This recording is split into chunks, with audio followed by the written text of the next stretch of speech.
Risks of not reporting importer number. Welcome back to our video series on customs brokerage and international trade. In today's episode, we will be discussing a common question that arises in the context of importation. What is the penalty for failing to report the importer of record number in the importer security filing, or ISF? But before we dive into the penalties, let's quickly recap what the importer security filing is all about.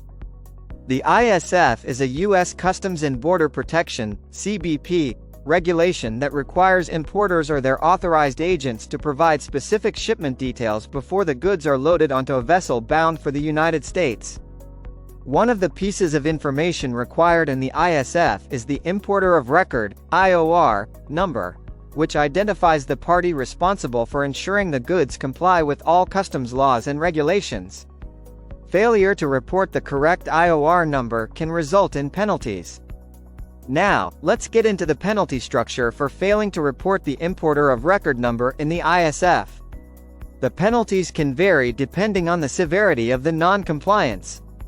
The CBP has established 3 tiers of penalties: the first tier, the second tier, and the third tier. In the first tier, the penalty for failing to report the IOR number is $5,000 per violation. This tier is applicable if the violation was unintentional and the importer has little to no history of prior violations. It's worth mentioning that the CBP may issue a warning rather than a penalty for first-time, non-compliant filers.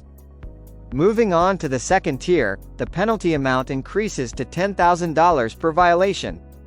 This tier applies to importers who have a history of violations or have previously received penalties for non-compliance with customs regulations. Finally, in the third tier, the penalty can go up to $10,000 per violation, with the possibility of further legal action. This tier is reserved for cases where the non-compliance is deemed deliberate or there is evidence of an attempt to defraud customs authorities. It's important to note that the CBP considers multiple factors when determining the appropriate penalty. These factors can include the seriousness of the violation, any previous non-compliance history, the importer's efforts to correct the violation, and any potential harm to the revenue or public. It's best to consult with a customs broker or legal expert to understand your specific situation. Failing to report the importer of record number in the importer security filing can lead to penalties imposed by the CBP.